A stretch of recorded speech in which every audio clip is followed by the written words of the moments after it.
Welcome guys, gals and non-binary pals to this week's episode of Buffy Boys, your regular retrospective on Buffy the Vampire Slayer from a queer, literary and feminist perspective. My name is Joel and one of your hosts, and with me as always is your other handsome host, Booker. Hello Booker. I wonder if you can hear him meowing on the tape. Hi, it's Brian. In fact, not Booker. How are you?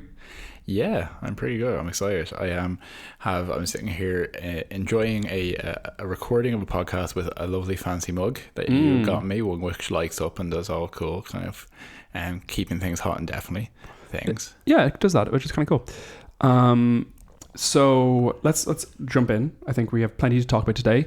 It's just the top 5 episodes of Buffy ever. Yeah, no just that. I mean, nothing important.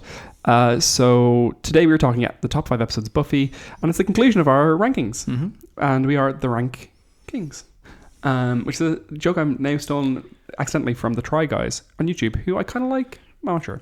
Anyway. Our rivals, really. Yes, exactly.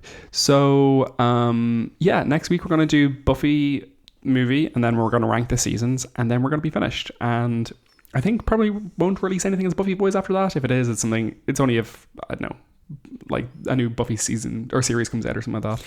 Oh, we'll be done. We should totally do like some kind of photo shoot that looks like us standing at the edge of a collapsed Sunnydale or something, where we look like we're finally happy, we're finally free. Yeah, you can look happy and free, and I'll be beside you looking vaguely disgusted. Oh, I was going to say something very dark. It's like a picture of me looking contented and free standing next to your gravestone. Yeah, that sounds about right. Okay, so in terms of Bronze Banter, we're going to keep it brief, but we've watched a couple of things over the week. We watched a couple of we watched an Almodovar movie together, which was Women on the Verge of a Nervous Breakdown. It was bonkers, but it was pretty great. I watched 2 by myself in the last week. One was Pain and Glory, which is incredible, and the other one was Julieta, which is based on a Alice Munro story, very topically, given Alice Munro is in the headlines at the moment.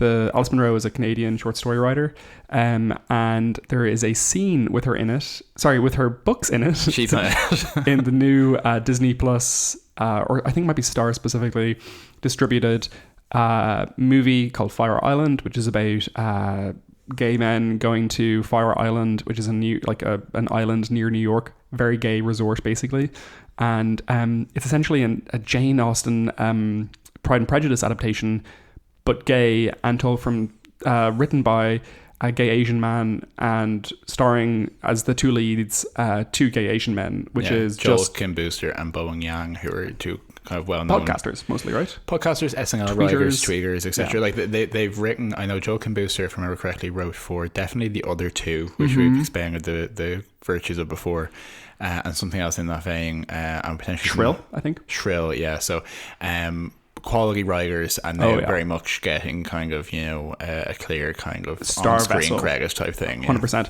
It's lovely. It is silly. It was a kind of queer movie that should be made where we got to the end of it, and I don't think there's a single straight person in it, but it is light, airy, some moments of gravitas. It is, and just deeply sweet, touching.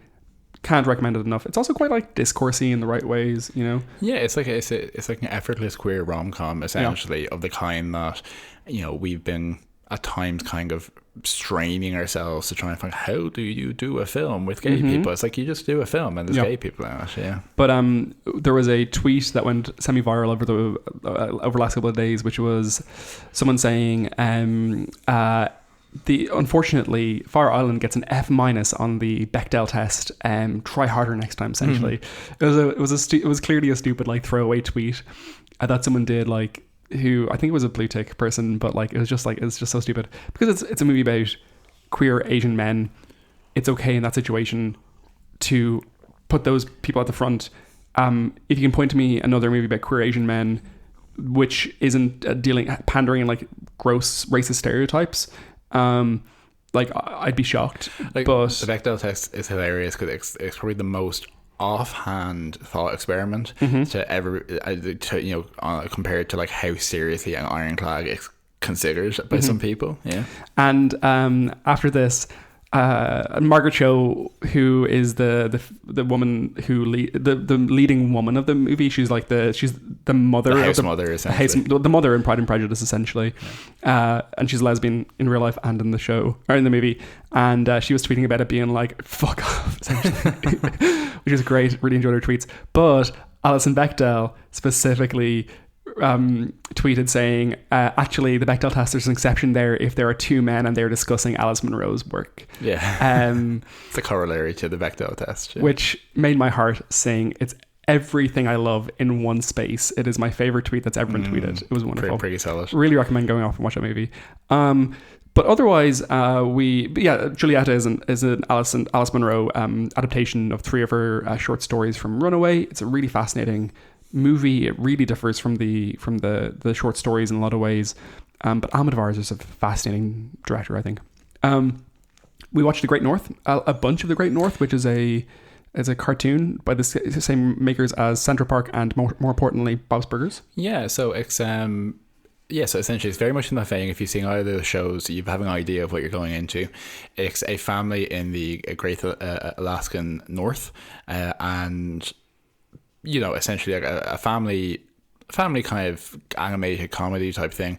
It's kind of hard to like necessarily say why it's been so enjoyable so far, except that I think that it's very difficult to do a family-based animated comedy and make it feel fresh. Like Simpsons has been running for 35 years or something, it's one of the most saturated formats, and yet immediately I was like, I just want to keep watching this. I think it's there's something about the family composition which is different enough that I actually do feel like this show has a distinct tone. It's kind of almost like the Brady Bunch without being saccharine or annoying. There's something very very very unintentionally wholesome about it in a way. It's a similar experience to Bob's Burgers, where the dramatic tension is never over familial tension. It's a bit like, Bob's Burgers rarely has any of the family fighting with each other. And the best episodes are about when they work together and like show that like families are stupid, but also like people laugh a lot when they're in families a lot of the time. So and at the same time, the tone of it, like some of the jokes or some of the things they talk about, it's like almost like a PG-13 type thing, or a PG-12A rather than a PG. Just a little more actual. Like I suppose because of the age of the kids in the family as well, like more talk about things like menstruation or the fact that one of the sons is gay, as opposed to with the Bob's Burgers family, they're all a bit younger, so that doesn't necessarily come into it. So it's kind of like it's an interestingly like bracing tone at times, and it's incredibly digestible. And also the spirit of Alanis Morissette appears in the Northern Borealis consistently to one of the characters, and we found out while watching this that Joel thinks that Alanis Morissette and Celine Dion are the same person. Look. Which, yes, this is the trouble with dating a bisexual man. I am musically illiterate, as we know. And also, we haven't mentioned that the entire family are all voiced by actors you will recognise from That Thing, who are great. But Nick Offerman being the head of the family in pretty much ideal casting, I think. We're established Nick Offer fans on this podcast. So true. Apart from that, I'm not sure. That's pretty much like most of what we watch, I think. Stranger Things season 4 is ongoing. The whole world is having a Kate Bush essence, which I really appreciate. Oh, Joel, fuck that. Hacks concluded. Yes. I do want to say one or two things about Stranger Things. So let's talk about Hacks, which we've definitely recommended on this podcast before. Part of it is because you said Kate Bush-a-sons. You remember like Jean Smart-a-sons as a thing? Literally. Okay. Well, the Jean Smart-a-sons is a tweet that I made months ago, and then someone tweeted about. Someone wrote an article about it. And now, in fairness, my account's on private, so this person can't have seen it, but I do think they stole it from me. Fair enough.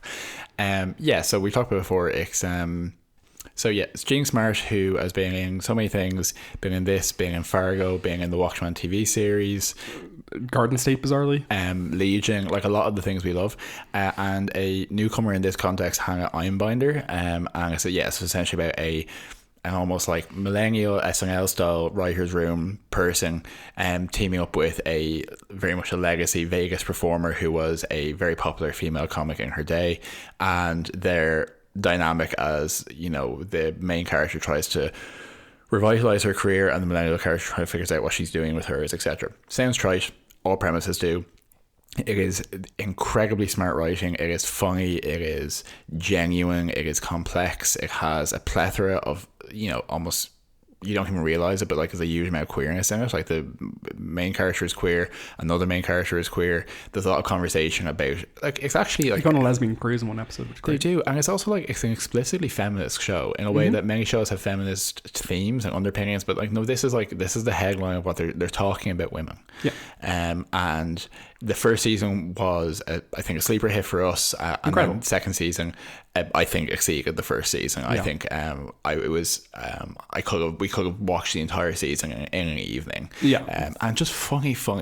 Yeah, I mean, so two things to say. One is that like these shows about comedians only work if the jokes at the heart of it are funny. My God, is that true? Yeah. And this really, really does a great job of it. Mrs. Maisel does a good job of that often, but sometimes it's more that Rachel Brosnan just sells it so well. This is very funny. The relationship between the characters are so touching. It's very funny. It's very stupid. It is one of my it is one of my favorite shows. Just full stop. And the second thing I'd say is it does seem like it's possibly the end of the show. Just full stop. I don't think it got great ratings on HBO. But and it hasn't been renewed for a third season, so hopefully it will be. But if it isn't, it has gone out on such a high note. It's complete thought. It's a whole story. 100%, and it was wonderful. I adored it. Can't recommend it enough. Yeah, no, absolutely. So great hacks. Yeah, great run for that. We're nearly finished Barry, which I think we'll talk about next week as well. Barry season 3, which is a similar, like a companion vibe, I think, to hacks in a weird way, just in terms of unexpected greatness and digestibility and all that humor. And yeah, the last thing I'll mention, I think, before we go into the episodes is just, as you said, about Stranger Things. Yeah. So there's nothing we're going to say about Stranger Things that's original, except that every season I go into watch Stranger Things, I think I don't have time for this. It's passe. I always have a great time. Yeah, I think an episode of Stranger Things is a great time. Too long, but a great time. It is. They're definitely too long, and yet it doesn't feel as long as it is. I think they've upped they've done a decent job of getting, past the shark with this season. I think they have a very strong premise. I think they've upped the actual horror. A lot of threat. Just a fairly focused story, I think, in many ways, and not only is it just an exceptional production value, like we can't argue with that, and all the kids do great performances by and large, that I think if you are watching Stranger Things enjoying this, I think this is a great time for this to be a gateway into other things that this is inspired by. Because I think about a lot of commentary recently about how when people go to Stephen King now, for example, they kind of say, oh, this is very like Stranger Things, and I understand how that dynamic happens. I think that's absolutely fine, but if you like this, there's more of this in it. There's more of this in Megia is drawing on in the 80s. Like this is very much of that same so I think it's a great gateway into that. 100%. Okay, so our Buffy rankings, starting off at number 5. Actually, you know what, Joe, what I'm going to do is I'm going to say at the very beginning here, I'm going to tell you what the top 5 episodes are. You'll probably be able to tell from like how we've like kind of referred to them, but I'm not going to tell you the order of them. So as Buffy Boys fans, scribble down what you think is going to be our top 5. Tell us what your preferences here, and I don't know, email them to us, tweet them at us, that's fine. But the episodes are in no order: The Body, Restless, Passion, The Gift, and Surprise.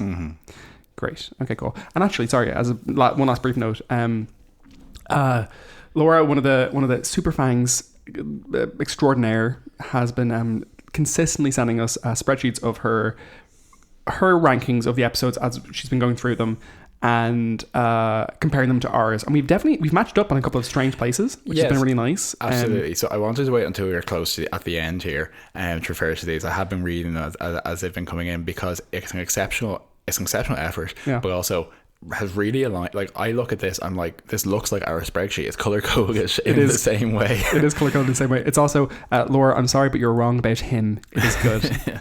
But we agree on many things, and I just want to not only just to say thank you, Laura. It's been tremendous entertainment, and you put a great effort in. I think it's a really great the commentary on the episode. The commentary is great. By far. So I'm just going to I'm going to put Laura on sympathetic blast here a little bit and just put out a couple of my favourite comments from the comments section. So Dead Man's Party, Season 3, Episode 2, Buffy has terrible friends. It's so true. Older and Far Away, Season 6, Tara is great, full stop. It's so true. Villains, Season 6, a bit campy, but Dark Willow flays Warren and he deserved it. I mean, it's hard to argue with that one. Family season 5. I adore this so much. Everything is great. Chosen family beats Blood King every time. I was very surprised by how high family is for Laura, but like I really do respect it. I think it's an episode which is like kind of communicates a lot to what Buffy fans specifically want, you know. Aang season 2. Buffy is pro-communism. We probably should be saying where she ranked these, but I'll get. No, the commentary is the best part of it for me. Okay, and I'll pick one. So far we've gotten up to number 13 in Laura's rankings. I'm going to pick something from kind of close to the top. Laura also has a huge appreciation for the 2 Faith episodes from season 4, which me and you both, I think they're wonderful. Yeah, and I think this is a lovely note to end on. So at number 13, Surprise season 2, Spike and Drew want to end the world through judgment. The whole show and what we know changes. So fucking true. Okay, great. Let's jump into our rankings. Let's do it. So at number 5 is surprise. It is season 2 episode 13, and Joel initially rated this 10 clatterings out of 10, and Brian rated it 10 all-night keggers. And good stuff. I think we can spoil it here to say that in terms of the ratings through this episode, we have just the top 5 are all 10s. It is all 10s. You're right. Yeah. So surprise. Yeah, like what there to be said about surprise? Nothing. Let's move on. One of my favorite things about this whole experience of Buffy was this episode. It is a masterclass in I'm trying to think here. Oh yeah, I'm gonna say I'm just realized now that our top 5 is entirely is it entirely? No, it's not entirely Joss Whedon written episodes. I don't think Passion is Joss Whedon written, is it? It's not. That makes me happy. Okay, but Surprise is just like it was a wonderful experience while rewatching, because it's just so full and dense and so loaded with imagery, and it was such a pleasure to wade through. It is also just like it is the text here. It is the rock around which everything is built from this point on in Buffy is the messy, complicated feminist attempt here, while also the kind of like the slight betrayal of feminism in terms of like the punishment of Buffy. Everything here is wonderful. I love it so much. Yeah, it is like I think one of the things that's so fascinating about revisiting these episodes is you won't remember so much about the episode. And then when you actually watch one, like when we watched The Prom recently, for example, there's actually so much more in between those scenes. So like you think of Surprise and you think of the big moments, you think of the stuff to do with the judge, you think of the conclusion, the climax, so to speak, of the episode.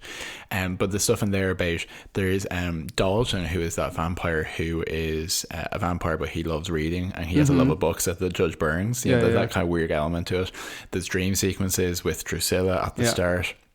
There's the whole reveal and the element of Uncle Engel coming to remind Jenny Calendar that she's Yang of the Kaladesh clan, and there's this connection. It's kind of this real sense of portentousness. And also I remember that the plan that Angel had, like the last thing he gets to do as a full-time Scooby essentially is that he's going to take Parks to the judge and bring him to the Himalayas or something. Yeah. And I love those aspects of Buffy where it's like that this is so serious, we have to do something incredibly drastic. Like he was going to be gone for like 3 months because he was going to go on like the bottom of a cargo ship and that kind of stuff. So it's just like real, like Buffy exceeds so much in making the small town setting feel so serious for the fate of the world, and that's the essence of a good Monster of the Week show, and one which is based around these kind of dynamics. Is what does Buffy ever actually show you? It shows you a prop, a box. It shows you people talking to each other in pale face makeup. It has some close-ups on people's kind of strong emotions. That's often it, and yet you believe it. It is the essence of myth making, I think, this episode. Oh, that's exactly it. It is the essence of myth making. It is it's a joy to experience, and it is one of my favorite episodes of TV, undoubtedly. It's just like there's also just like it has such a charm to it in the sense that it is so much of this early Buffy era. It communicates in a way that like by the time you get to Becoming, it's so clearly leveled up, and this is it. This is the process of leveling up. So it means that you can see the threads of season 1 here. You can see the janky 16mm camera being used. You can see the overly shadowed stuff. Sarah Michelle Gellar hasn't completely found how to do Buffy yet at this point, so she is that bit more vulnerable than later, and everything about that is just so charming and so intimate and unusual, and it's so clearly just a different kind of TV making. It's wonderful. Yeah, and I think we've seen so many variations on plot twists and developments, etc. in these kind of shows, and I think Buffy retains something different, which is the moment where they have sex and they have that moment of intimacy, and then something goes wrong, and it ends on that. That is a moment of an incredibly complex moment, one where I think even looking back now, we can say that relationship they had, that moment, that was a genuine moment, and it's funny actually, just to jump way forward, in one of the last episodes of Angel, it's the only time that Angel has sex on the show that's just like normal sex, and it's not like to do with a spell or a vampire, etc.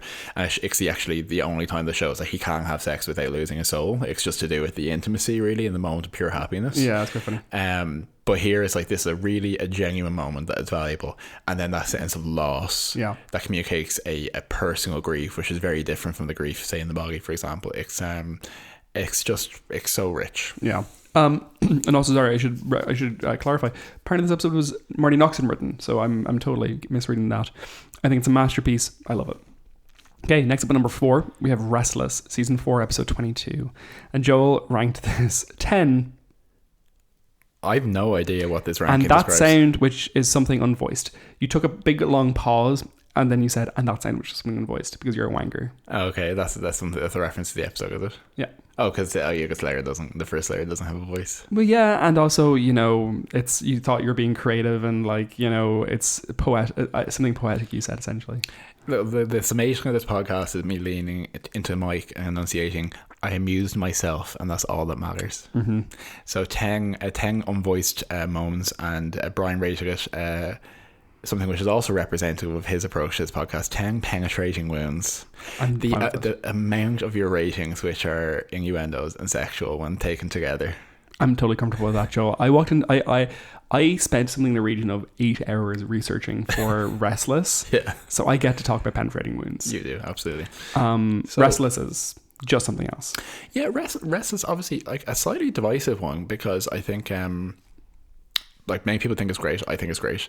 But I think at various times in terms of the critical analysis, people say, oh, this is a weird end to the season, because it doesn't end on a big moment. It ends on a reflective moment and a looking forward moment. And personally, I love it, and we love it, because that's incredible.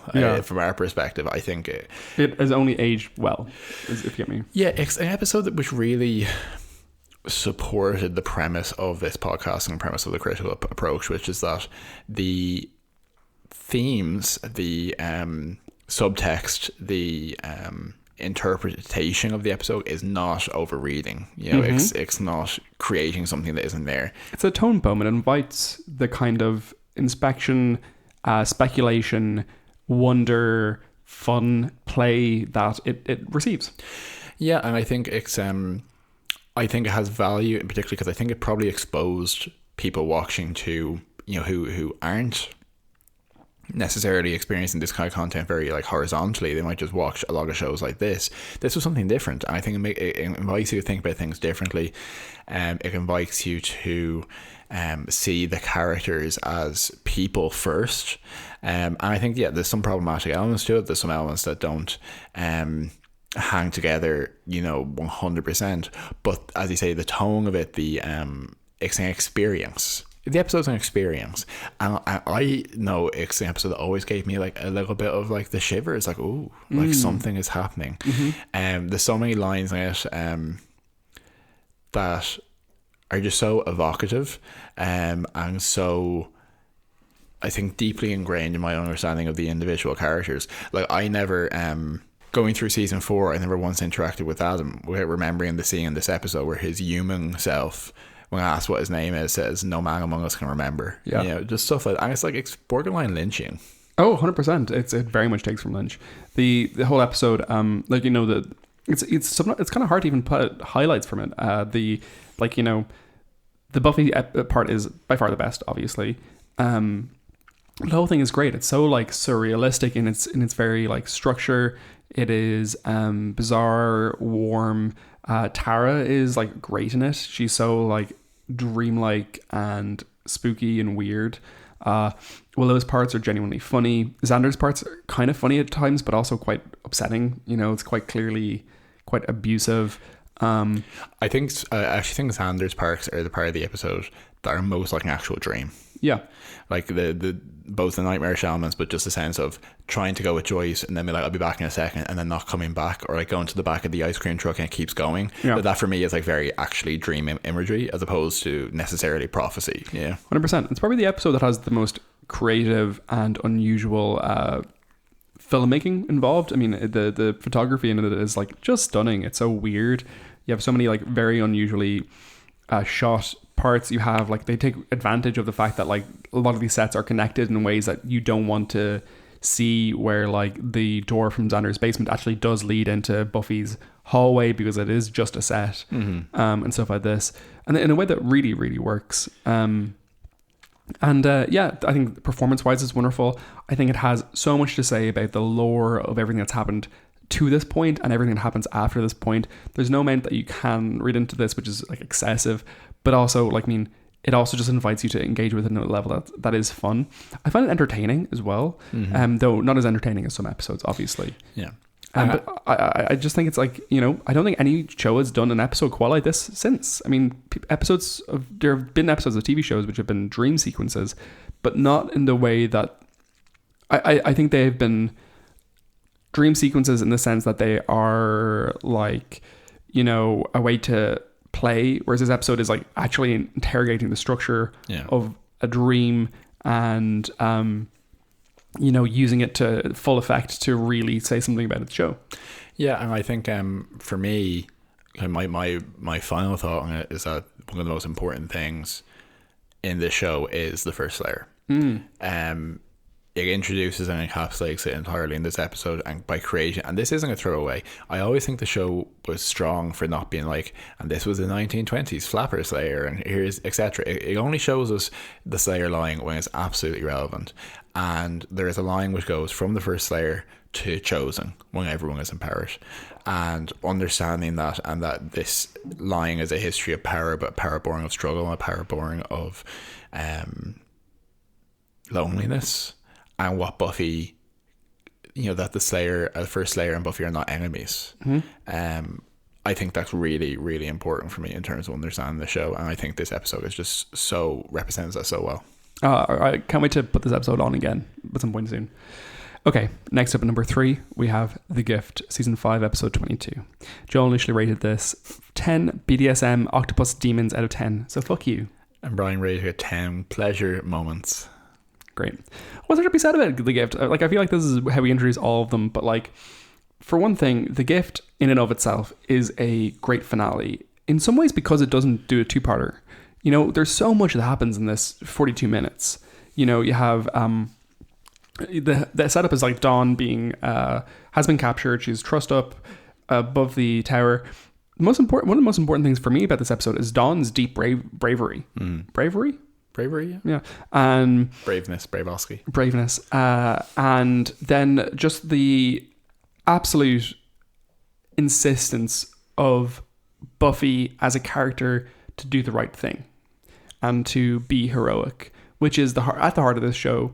And this is the ultimate expression of Buffy's heroism. This is like the best action Buffy. This is the best emotion Buffy. Like, it's so good. I love this episode so much. I fucking wept like a baby watching this last time we watched it. We did. Yeah, like I feel like I have dim memories of seeing this at the time, but I think I did, like, this season in particular was so patchy for me when we went into the watch in some ways. Like I understood the beaks of it, but not what it was about. And it was an absolute revelation for me. I think Laurie is one of my favorite threats in the show, and I love that she's so threatening. Even up until the finale, they never depower her. Like, they managed to temporarily delay her through her own weakness of her mental instability hitting her with a wrecking ball and with a gog hammer, and that's just enough to slow her down. Yeah. So that threat is never lost. And I think it's probably this episode and this arc is some of the best naturalistic performances from the entire Scooby Gang, like even including Spike in there as well. Like, this is not fantasy drama, this is personal. We're losing someone we care about. Yeah. And like, along with like, the big moments, you have things like Giles fucking murdering Ben, and I'm murdering genuinely. That's one of my favorite.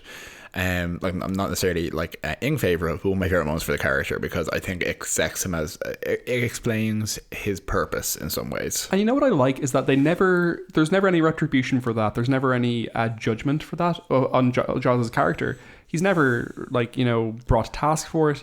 It is just a thing he knew he had to do, and he did it, and he lived with it. And that's just such an odd approach, and it's so impactful. And he brings it back. It comes back in season 7 when he's talking about killing Spike with Buffy, and he brings it in there. And I think it's so informative. He doesn't actually.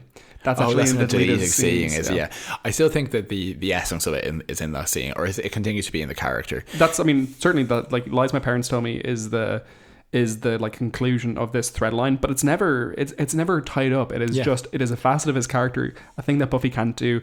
I think that contrasts so beautifully with what Buffy does in this episode, and it and complements it in a bizarre way. Yeah, and I think the relationship between Dawn and Buffy, for a character who was completely intentionally crowbarred into the plot at the start of the season, is so convincing.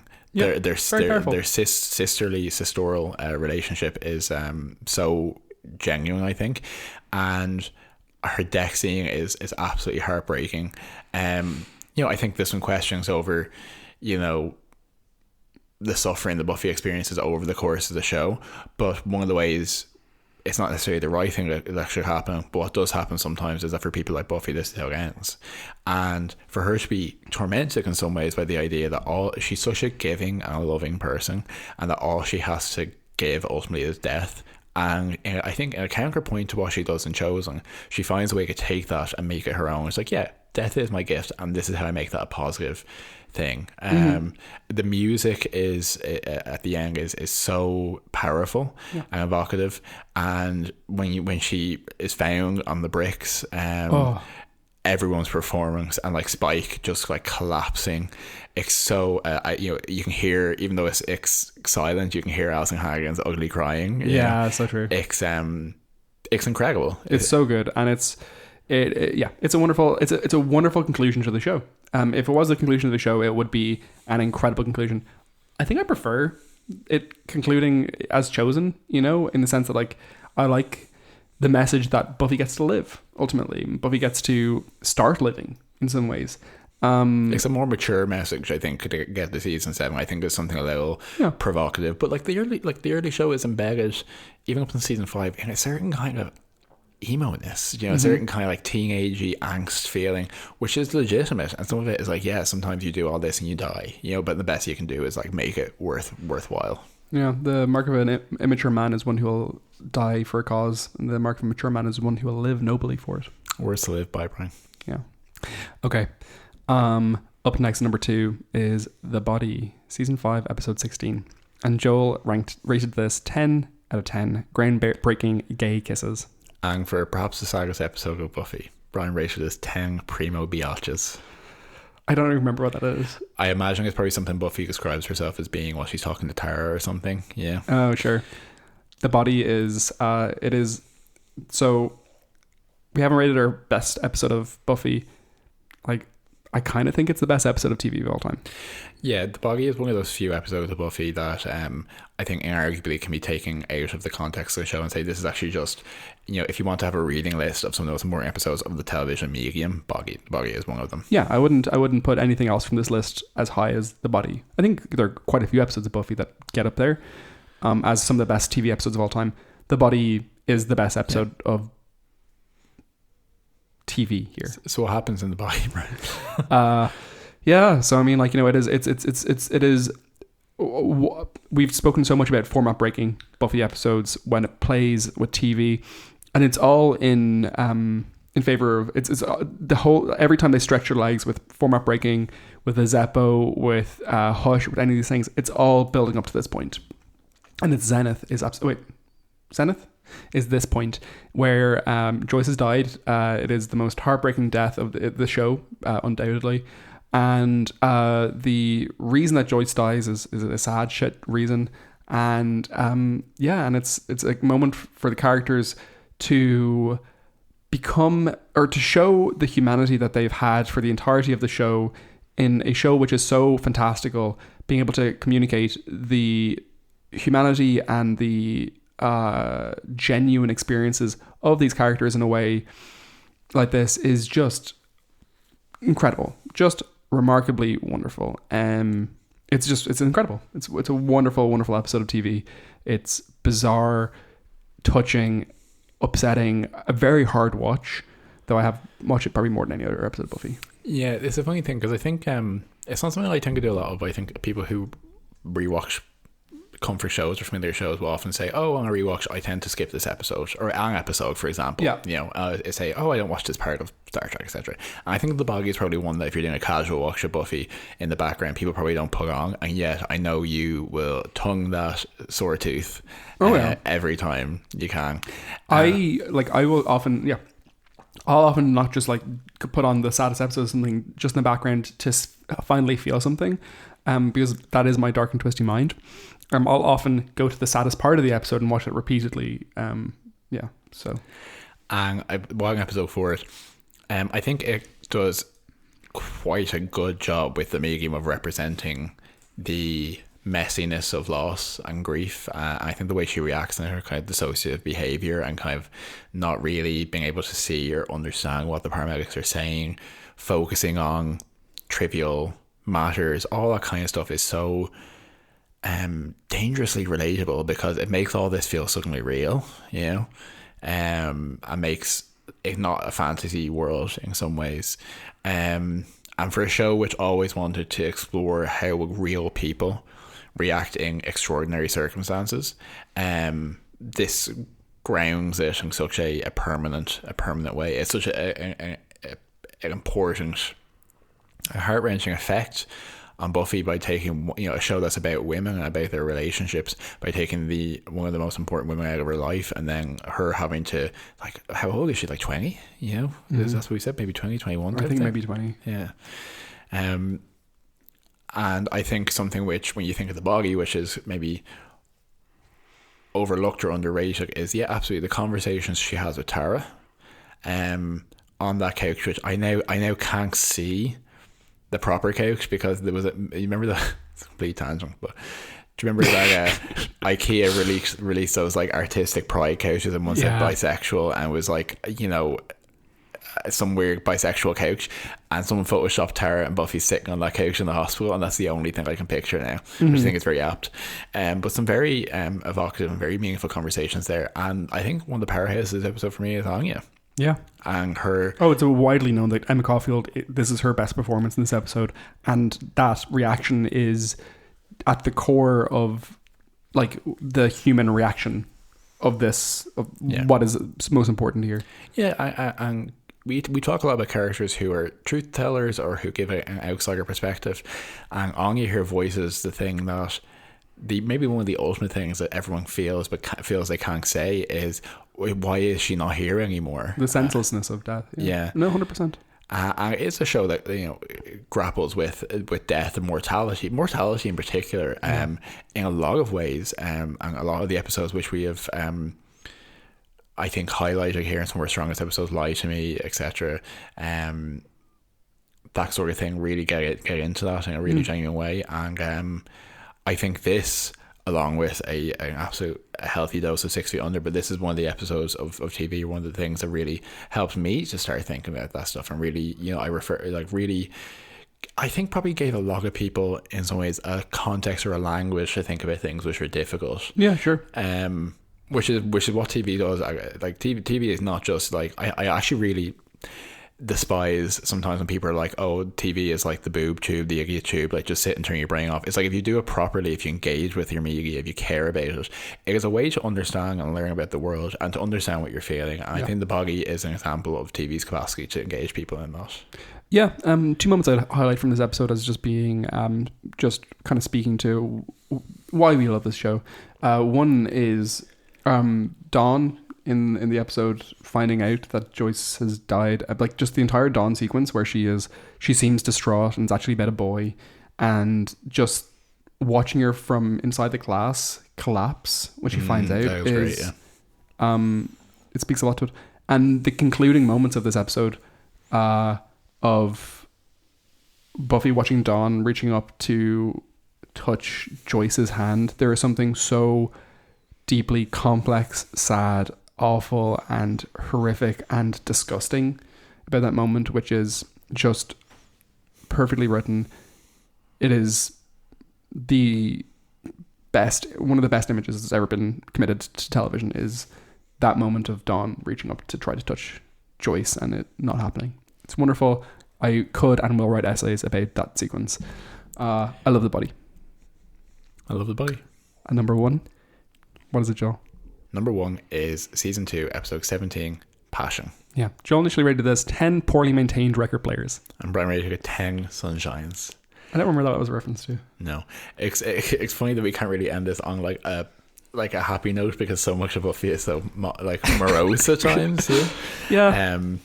So like, I think all these episodes, like, you could make arguments for any of the top 5 being like someone's favorite. Mm-hmm. But I think one of the earliest things we discovered in watching the show was the passion is absolutely shockingly incredible as an episode. But the number one thing I have to say about this is that this is not a very special episode of Buffy. It is not a format breaking episode. It is so, like, there are oddities to the writing and to the structure.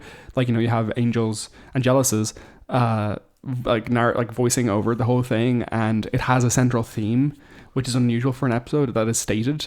But ultimately, this episode is it represents the threat, the scariness, the humanity, the vampireness of Buffy the Vampire Slayer in a way that I really fucking love, that I can't get enough of. And yeah, it's my favorite episode. And for me, one of the reasons it's my favorite episode, it actually reminds me of my favorite moment doing the podcast, which is at the end of season 2. I listen to this all the time. We're doing our season recap, and we both had it as our favorite episode, and we both kind of surprised each other. I don't think we had expected it. And because it's a season full of episodes that could be the best, and it was just like, it's one of my favorite moments of recording this. But it's perfection as episodes go. Yeah, I think Buffy has surprised me with doing things which, if you told me an episode was going to do it, I would think it was probably pretty cheesy, like Sarah McLachlan songs or whatever, you know.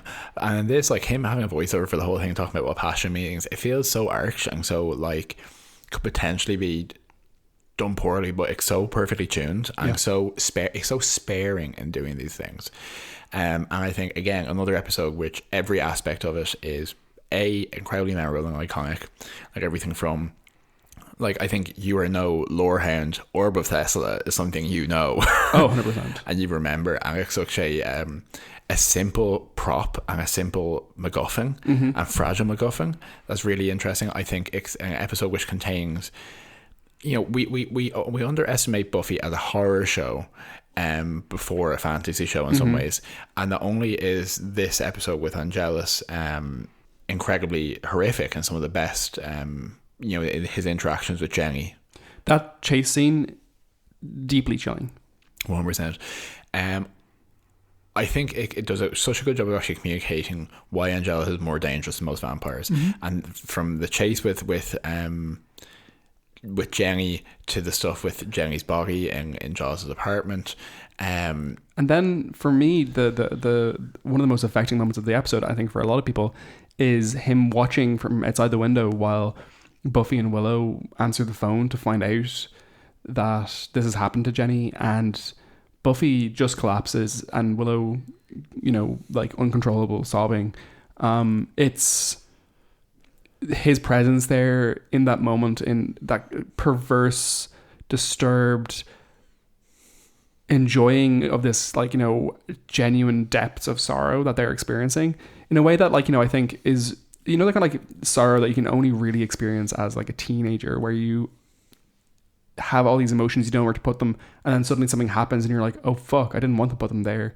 It speaks to that in a way that is just so terrifying, and he enjoys it so much. It is so disturbing. And absolutely, and the capacity for horror always, when it does well, to speak about the human condition and to use metaphorical situations or fantasy situations to discuss. I think one of the standout lines for this is when Joyce is talking to Buffy about how, you know, Buffy's Angel's trouble, and Joyce is like, oh, let me guess, he's not the man he used to be anymore, he's not the man he started dating. And Buffy's like, well, yeah, and that kind of stuff. There's so many in trying to like talk about this episode and why it's brilliant. Every single scene comes to mind of the episode, essentially. You know, you have the Buffy finding the drawing of herself in her bedroom at the beginning of the episode because Angel's been there. You have the deeply upsetting like reconciliation between Giles and Jenny, like at like the very last moment. The running through the school, terrifying, but the moment of the snapping of the neck is burned into my brain like very few images aren't. And what I really remember is that there's a car passing outside at the time, so there's this real sense of she's so close in some ways. She's not like in the woods, but there's nothing that can help her. The finding the body scene is one of the most effective moments of horror this show ever achieves. Any show ever achieves, I would say. And it's a great example for like there's no gore. No, you know, it's not even really vulgar. It's just incredibly psychologically affecting. And yet, I mean, like what that leads to is one of my favorite Giles' moments, and one of my favorite moments for how the show can be subversive of these tropes, is Angels in the factory, with Spike and Drusilla being like, "Oh, I have it all sorted. I know exactly what's going to happen, etc." And then Giles comes in and shoots him with a crossbow and beaks him with a crowbar. I think he throws an explosion first, right? He throws a Molotov cocktail at the table or something. I think he comes in, he throws a Molotov cocktail, sets the factory on fire, shoots him with a crossbow, I think beaks him with a crowbar, and like Drew and Spike are just watching, and then in one of my favourite kind of like action moments, walks by, picks up a baseball bat, swings like to catch it on fire and starts beating him. And then when Buffy comes to save him, essentially because Angel obviously gets the upper hand, and them just crying on the ground together, it's something which really collapses, I think, the power dynamic between Buffy and Giles, because obviously there's a big teacher relationship for a while, and I think this humanizing of Giles is like maybe one of the sub themes of the show. It's not something we really focus on, but I think that's such an important thing about kind of showing that how the show is about growth and how people develop over time and humanity in a way, because he is both simultaneously definitely an expert and a teacher and a mentor, but also just a person. I think it's really powerful for that. And the very last shot of the episode, which when it's all done and Jenny's, you know, buried, and Willow comes to teach as a substitute teacher for a computer class, puts her books on the table and knocks the floppy disk in between. Like has two pieces of office furniture ever been so well known to people around the world as the space between those two desks? Spooky. Yeah, it's so good. I love that episode. It's my favorite episode of Buffy. Is it your favorite episode of Buffy? My favorite episode of Buffy. That's good. That's all I want to hear. Glad we figured it out. Okay, there we go. All the Buffy episodes ranked. Let's never speak about Buffy the Vampire Slayer ever fucking again. Or I watch an episode. Or think about it. Oh, we literally will though. I'm thinking of watching an episode tonight. Yeah. This is the hilarious thing. It actually hits different when you're not watching it for work. It's so much better. I tweeted the other day from my personal account. You have a personal account? No. That like we had been watching The Prom, and you were like, oh, I love how rough his blanket is, and I tweeted about this. So I was like, that's a fucking stupid note to take out of Buffy. And one of our friends, Spencer, tweeted at me being like, how are you still watching that? And yeah, he has a good point. And yet. So Joel, should we do our final Cordelia's chase? Yes, absolutely. So yeah, I didn't think I would be emotional or affected necessarily finishing Angel, but I really did feel quite final watching these last 2 episodes. Well, it really helps that the finale is so fucking good. Yeah, so I think to get out of the way, a certain criticism or a certain issue with this is that within the space of 2 episodes, they have to set up really the entire conclusion of the season, of the show. I'm always a little fuzzy on whether they knew it was going to be the finale at this point. I don't think they necessarily did. I think they thought they might be renewed. Definitely up until partway through season 5, they thought they were going to renew for a 6th season. So it introduces a lot of stuff suddenly and has to condense it. That being said, and out of the way, I actually think it does a really good job with that. If you just take these 2 episodes together and assume a certain level of planning has gone into this event, I think it works. So you have 2 episodes which are very, very closely linked. One is Power Play, and the finale is Not Fade Away. Yep. And essentially, over the course of these 2 episodes, what we find out is that while the senior partners are this nebulous evil force, that there are actual players, physical representatives on Earth who actually enact all the evil, called the Circle of the Blackthorn. And this comes to, we essentially find out this in a couple of ways. One is that where Cordelia came back earlier in the season and gave Angel a kiss, and she gives him one final vision, which is revealing that this is how you actually not win but severely damage the senior powers, is by destroying the Circle of the Blackthorn.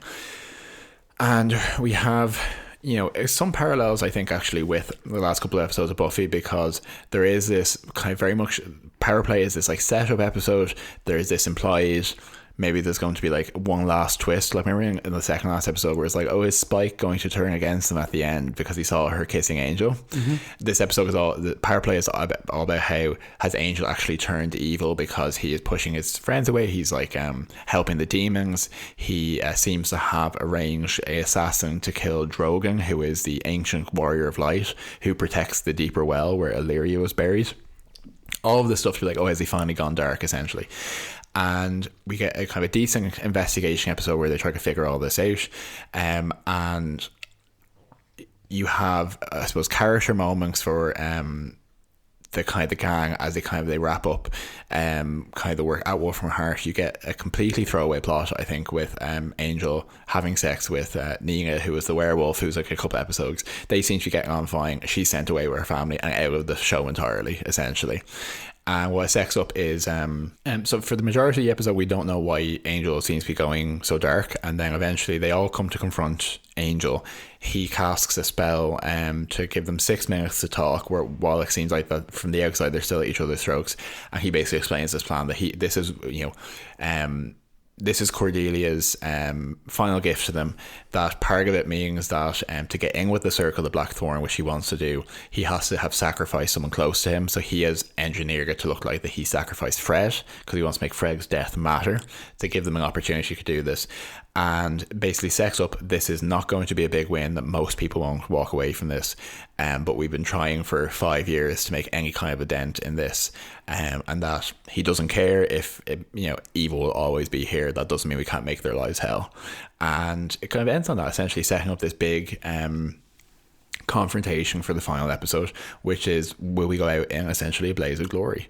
And I think for the performances and the dynamics in this episode, for I think a very intelligible plot, like it's very straightforward, like I know what they're trying to do, and what they set up in terms of what the actual that everyone has something to do that's going to really speak to their strengths. Yeah, I would say easily that probably an 8 fail feminist gestures. 7 for me. I just found it a little like, for specifically for where it comes in the season, like the penultimate episode of the show, it just like, it's a bit of a squib for me. But like, it has great elements to it, has a lot of fun, has good conversations, and kind of like nice, like slow goodbyes to some of the characters. Yeah. I thought Illyria as Fred was one of her best moments in this episode. Not her best specific moment, but just like it's one of her best. You actually really see these last 3 episodes of this season that Illyria, what she could have been as a character, essentially. Yeah. I think I like this more than the second last episode of Buffy, because, me too, yeah. Because I think that episode was a real like there's not a lot going on here because, and also comparatively, it was a weaker season though overall. I think season 7 of Buffy is weaker than season 5 of Angel. Yeah, no, I do think so, and I think while the second episode of Buffy introduced some random lore, which is some of its weakest lore, I think, and some of its weakest the Gargi and all that kind of stuff, real tie-up stuff. I actually was surprised that these last 2 episodes, which I used to think were real out of nowhere, actually do pull together a lot of stuff from the season into a reasonable conclusion. So I'm going to leave that out an 8.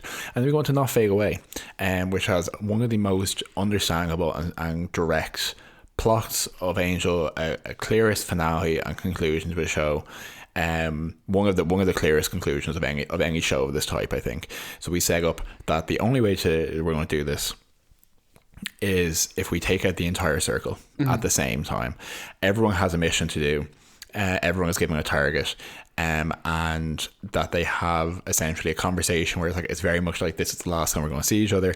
Anyone who survives, meet outside the alley of the old Hyperion Hotel, and we're going to seriously piss off the senior partners and see how long we can survive for. It's like basically like one of those endless wave of combat games. What high score can you get before you die? Before all this this assassination, they all basically spend their final day. They're like, go off and enjoy what you're going to do for your final day as well. Yeah, exactly. So there's a nice moment for that where you have Gunn goes to meet with Ang, as her name is currently, who was formerly Chantel and Lily. She's been Chantel, which interestingly brings a line from Lie to Me straight through to this episode, and goes to spend a day to help her out with the shelter, and he basically asked her, like, if you knew that it didn't matter and everyone was going to die, like, what would you do? And she's like, I think I would spend the day doing the work I'm doing currently, so help me load up the truck. And he's like, yeah, fair enough. He is giving and his task that he's given is, there's a senator that's introduced in the previous episode who is essentially a demon in a human body, who's surrounded by vampires, and he is given the send off to like do the last vampire fighting of this franchise, essentially. And he says, like, I'm glad it's vampires, and like I was like, yeah, you know what, he deserves vampires. Yeah, that sounds bad. He deserves to kick some vampire ass. Yeah, he gets to use the stake bracers out of his sleeves, that have gotten so much use. Wesley spends the day with Illyria because that's the only relationship he has left, essentially, and he said, like, rather spend it with Fred, but she's not here, so I'm going to spend it with you. She offers to become Fred for him, and he's like, no, I don't want that. 100%. Spike, in what I actually think is a great moment for his character, goes to finally finish the poem that he in an open mic night, the poem that he started the night that he was sired, and gets a rousing applause for it, which I think is great. It's an odd, like, quiet conclusion to like a very messy character. 100%. Lauren, I think Lauren just goes sing somewhere. Lauren doesn't really have a thing, I don't think. And Angel goes to drop in on Connor, who he doesn't know whether or not Connor remembers who he is, but he just wants to see how he's getting on in college. And Connor says, I do actually remember now who I am. I also remember my current family. I understand why you did this. Thanks for coming by, but that's kind of as much as I want. And that's all Angel wants. He just wants to see him and then go. And then there's the setup they have for it. I completely overlooked the fact that Angel has to kill Drogon, who's the protector of the well, to get into the circle, which I always think is a little like they should have more to say about that. But yeah, it's a weird one. And then the final confrontation is Wesley goes and fights the sorcerer Cyphus Vale, who is the guy from who gave Connor his memories back in a recent episode. Red guy. Angel ostensibly seems to be Angel ostensibly is going to fight Archduke Sabassus, who is again, all of these characters, all these antagonists are from a previous episode, who is seemingly the head of the circle, who got him in this episode signing away his Shanshu prophecy, which has been an underpinning of the season and of the series, signing away the potential exclaimed for him to turn human in this final battle. And the fact that he does sign it away, now I don't know if that's actually possible in the lore, do you know what I mean? But the fact that he does it is I think a very important point. And you have Lauren and Lindsay, who they recruit and bring into the fold, and Angel says, look, we don't like each other, but let's make a big mess here, essentially. Go to kill the Fell Brethren, I think, who are the clan who have kidnapped the baby. So all of these are kind of antagonists from previous episodes. I think Spike gets the baby, actually. Spike gets the baby, and then Lauren and Lindsay kill another clan of demons which were at civil war in an earlier episode. And then the kind of the twist is that I think one of my favorite things, and Illyria goes and basically just has to like massacre a car full of 4 of the yes, Black Thorn she has members. 4 to kill. She kills them quickly and then goes to help Wesley essentially. And at the conclusion, in one of my favorite Harmony moments, Angel has set her up supposedly to keep Marcus Hamilton distracted, but actually she sleeps with him and betrays Angel. He knows that she's going to do this, and gives her a letter of reference which is already in his desk, and lets her go. It's a great moment. And he's poisoned Archduke Sebastus already through one of his rent boys, and it comes to a tear-down fight with Marcus in the lobby of the Wolfram Heart building, which in tradition, which is actually intended, this is what actually Angel had intended to happen. Yeah, is to cause this confrontation, destroys the Wolfram Heart set, is close to getting overwhelmed, and in one of my favorite moments as well from this, what I find really memorable from this finale, is Kong arrives to help him and is like, look, you were obviously about to die, so that's why I came to help. Marcus says that the power of the senior partners flows through the blood in his veins, and Angel says, oh, okay, that's what I need to do, and drinks him, and then breaks his neck. You have Wesley is stabbed by Cyrus Vale. Yeah, he doesn't put up much of a fight, unfortunately. He gets a decent fight, but he is going to like kill a sorcerer, and in one of the most affecting moments I think of the entire Buffy franchise and Angel franchise is Wesley, a character we've been with for so long, bleeds out. Illyria arrives to help him, and for this last moment he said previously that he didn't want to see Fred because he wants to assume he's going to live, and now she says, you want me to be Fred now? And he says, yes please, and she comforts him as Fred while he dies, and the last thing he says is, I love you.